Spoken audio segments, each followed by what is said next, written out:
And so 2 seats are lost in Congress.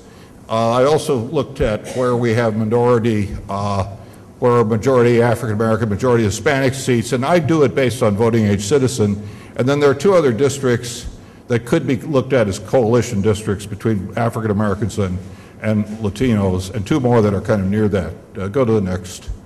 So that, the pink, oh, this isn't showing up too well, but anyway, the purple are districts that are way under, between 14% under and 5% under.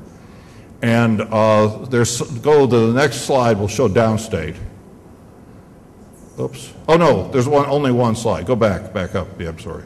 Yeah, if you can back up quick. All right, so basically there's districts downstate and upstate that are going to lose a lot of population.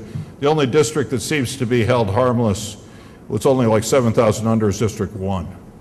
Everybody else is going to face massive redistricting, and there will be, you know, it'll be like a musical chairs. The question is who gets, you know, which congressmen are in districts with other congressmen. Next. The state Senate, 13 districts are underpopulated based on 5%, and eight are overpopulated. So 21 districts are actually out of compliance with based on population. This does include excluding the prison population. Most of the underpopulated districts are upstate, and there's 6 majority African American districts and 2 majority Hispanic citizens of voting age districts, and then there are 4 other districts that could be seen as potential coalition districts. Go. So there you can see the green is showing up here. Green is overpopulated. Pink or purple is underpopulated.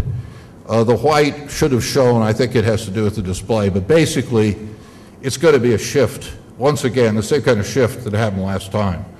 And you know, if it's political factors drive this, we're going to have the same thing. Go downstate. Yeah, there's a downstate. You can see lots of districts downstate are overpopulated.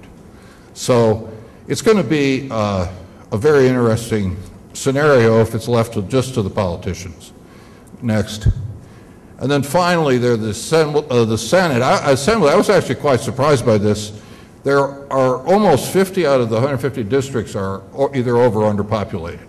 So, and there's 15 majority African American districts, 12 districts that are Hispanic citizens of voting age, and then there's 8 more districts that could be a coalition. So there's a huge redistricting needed in New York State. And the real question is, how's it going to happen? And go to the next slide. Yeah, there's the Assembly. The Assembly disparities are actually they're much less geographically specific than the Senate ones are, let's put it that way. Because there's been a lot of growth in the outer rim of New York, so a lot of those Assembly seats are now too big. And there's parts of upstate which is lost. But you know, it's a similar but not quite as bad as the Senate thing. Go the next thing, and that's the downstate Assembly. So you can see that some Assembly seats downstate also are under. And go to the next. And so, anyway, my view is that we're going to have another one of these messes. And I was, you know, in full disclosure, I worked with the challenge to the state Senate plan, and also briefly with the impasse, the challenge to Congress last time as an expert. And it was, and I'll never forget the first meeting we had on the state Senate, state court. There were so many attorneys at that hearing that they filled the jury box, the first 3 rows of the courtroom. You know, so this is a hugely political process, and to step it back, I think, one step from being completely politicized is still possible. I mean, that's really, I think, what the Cuomo bill is.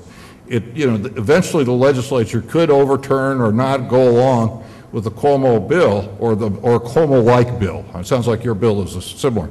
But at least it means that someone who's actually less, you know, enmeshed in the system at least did the plans. And I think that it's a possibility to do this now, and I think it should be done.